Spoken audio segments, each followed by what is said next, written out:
The wand. Charlie decided to use the art room for his visit to the sorcerer. The painting of Scarpo wouldn't look out of place among the other pieces of artwork, and if anyone had caught him there, he could say Emma had asked him to look at her sketches. As soon as homework was over, he began to make his way up to the dormitory. "What's the hurry, Charlie Bone?" asked a voice behind him. Charlie turned to see Manfred strolling towards him. "No hurry," said Charlie, as casually as he could. "I want a word with you," said Manfred. "Now?" "Yes, now." Manfred came up to Charlie and stared at him. Charlie looked away quickly. He couldn't afford to be hypnotized when he was so close to rescuing Henry. "Look at me," Manfred demanded. I don't want to," said Charlie. "Anyways, you know I can play your mind games." Manfred stroked his chin where a few wispy hairs were beginning to sprout. "You've got a fine beard coming on, Manfred," said Charlie. Manfred couldn't decide if Charlie was being rude or flattering him. "All right, you can go now, but try and keep out of trouble." "Yes, Manfred." Charlie hurried away. Why had Manfred stopped him? It was almost as if he were trying to slow him down. As Charlie walked into the dormitory, Billy Raven turned quickly from Charlie's bedside cupboard. He was holding the painting of Scarpo. "What do you think you're doing?" said Charlie angrily.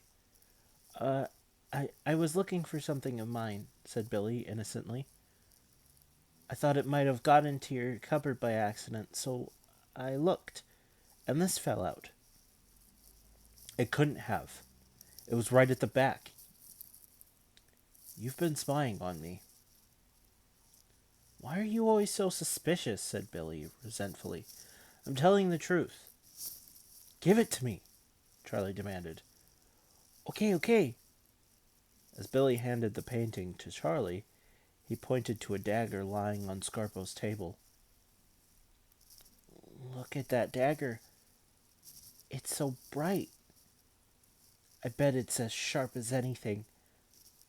I bet it killed a few people." "I bet," said Charlie, grabbing the painting. "Just leave my stuff alone in the future." "Sorry, Charlie," Billy smiled. "I didn't mean to be nosy." Charlie hurried out of the dormitory. He waited for a few seconds to make sure Billy wouldn't follow him, and then he ran down the passage that led to the art room. He was surprised to find his friends already waiting for him. Even Lysander had turned up. "Gabriel told me what you're going to do," he said. "I'll stand by the door in case anyone tries to come in while you're out of action." "Thanks, Lysander," said Charlie. They chose an empty space behind one of Mr. Boldova's large canvases.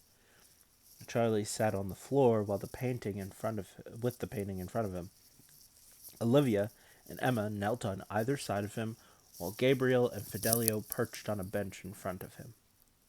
All at once, Charlie began to have doubts. He'd never done this before. How would he get out of the painting? He hadn't really thought it through, but somehow it was too late to stop. Charlie took a deep breath. "Okay, I'm going in." "Hold on, Charlie," said Gabriel. "Just so we know, are you going to bring that weird-looking person into this room?" "Scarpo? No, I hope not. I'm just trying to ask for his advice. Maybe I'll borrow something." Charlie was already beginning to feel slightly dizzy. "I don't," he began, and then Scarpo looked at him, and he could hear the swish of the sorcerer's robes and the squeak of the chalk on stone. "Enter," said a voice. Charlie's friends began to fade. A white mist drifted around him, obscuring everything except the sorcerer's bony face with its strange golden eyes. When the mist cleared, Charlie found himself in a chilly, candlelit room. He could smell burning candle grease, pine, spices, and ancient decaying things. The sorcerer's possessions were no longer merely painted objects. Now they were real. Pages were rough and ink-stained. Feathers were delicate and velvet smooth. The earthenware bowls were pitted and chipped, and belts and straps had a worn, shiny look. Charlie's eyes fell on the dagger. It was lying in front of a large open book right at the edge of the long table. Candlelight made it gleam with life. The blade was so thin it was just a shaft of brilliant light. "What is it you want, child?"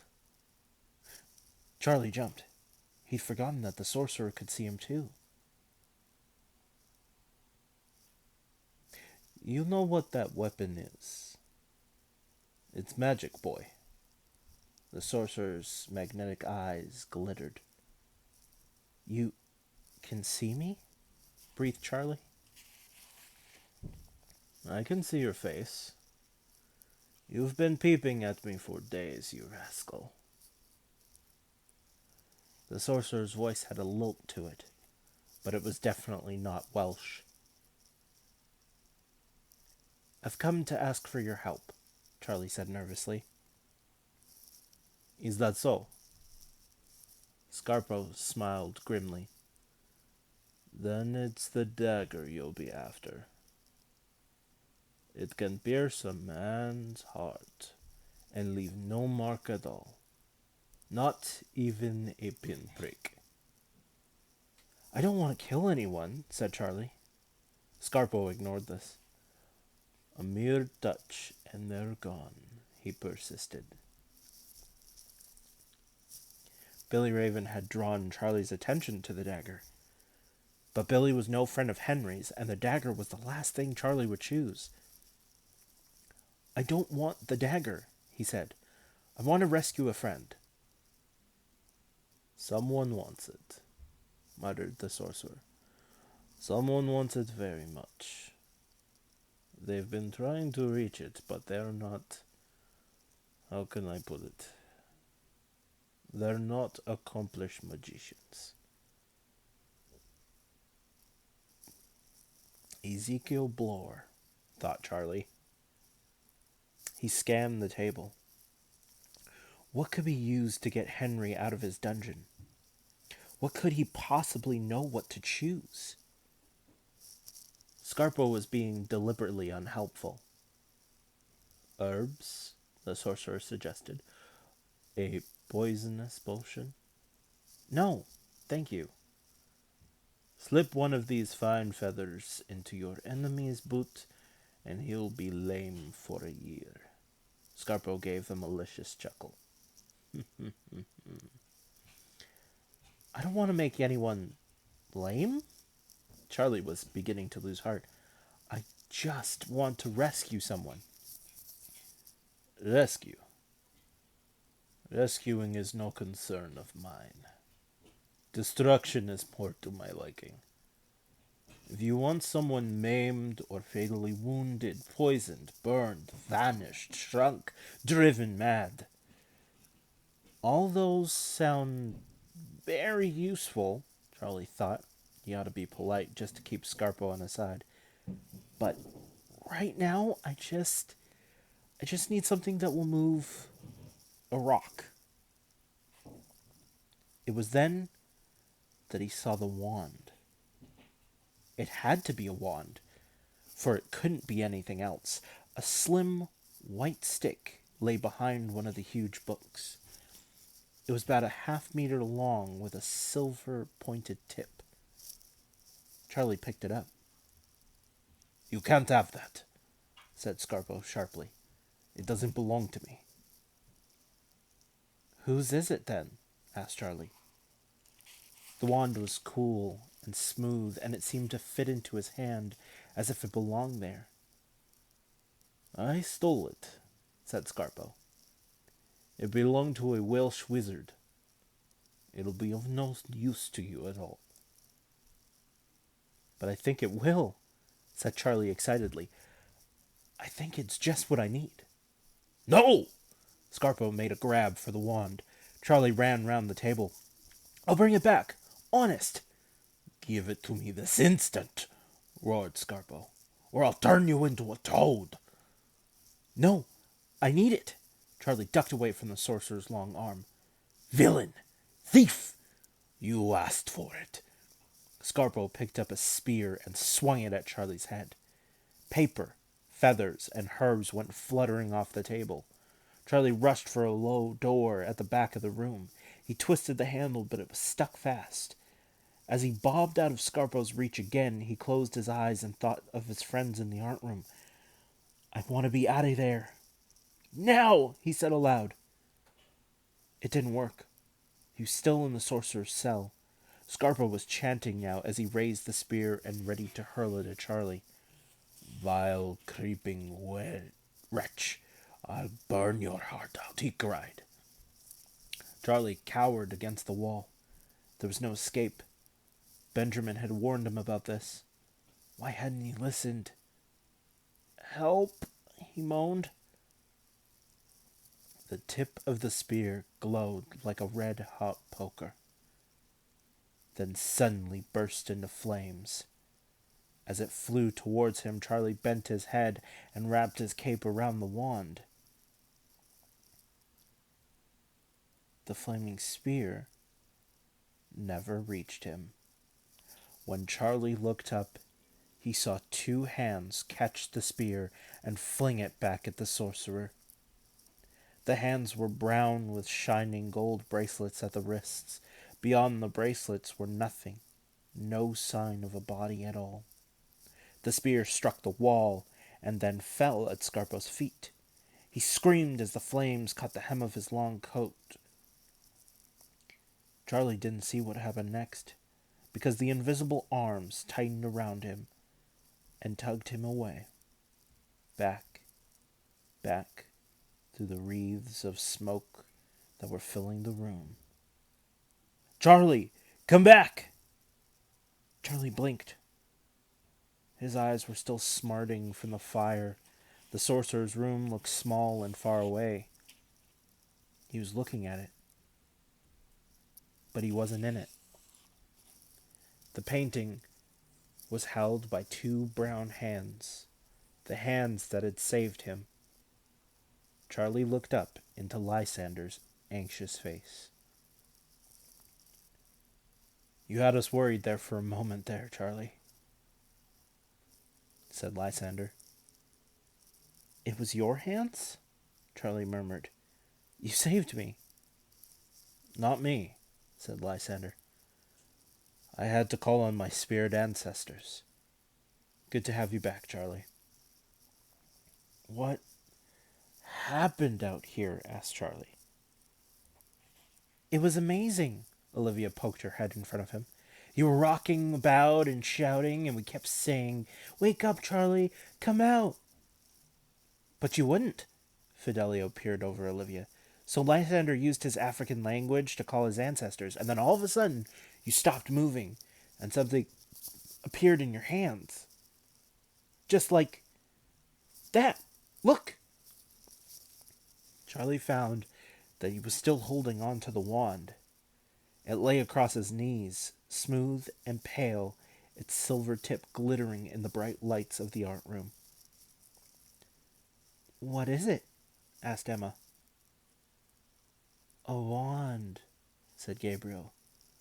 I bet it's a wand. Charlie nodded. Scarpo didn't want me to have it. He stole it from a Welsh wizard. I know what I've got to do now. I'll have to use one of the words in my uncle's book. You haven't got long, Charlie, said Olivia. They're moving Henry on Sunday, and then we'll never find him. are you going to get into the ruin?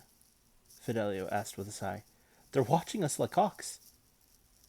If only Tancred could come back, Lysander murmured sadly. A storm would be a good distraction. A storm would be a great distraction. But we can't wait for Tancred, said Charlie. It'll have to be Saturday, when we can get help from the outside. He stood up and tried to hide the wand in the sleeve of his cape, but it was too long and stuck out beyond his hand.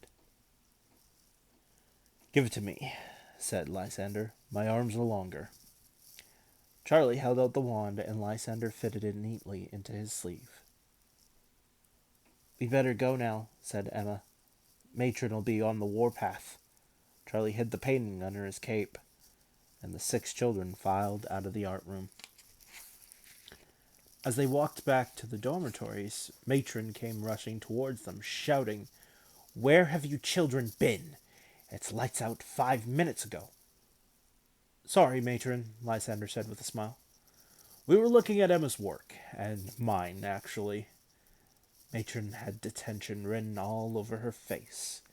The children waited to hear their fates. If they were given detention on Saturday, how could they possibly rescue Henry? Matron smiled triumphantly.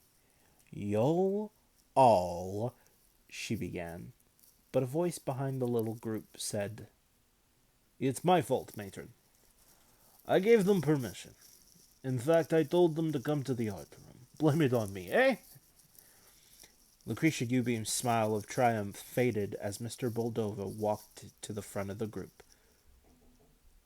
Sorry about this, Matron, said the art teacher. I lost track of time. He turned back to the children. You'd all better run off now, and thank you for your excellent criticisms. The 6 children scattered like dust as Mr. Boldova asked the matron for advice about a very bad bruise he'd received while playing rugby. Good old Boldova, Gabriel whispered as the 3 boys crept into their dormitory. Where have you lot been? Billy demanded. Wouldn't you like to know?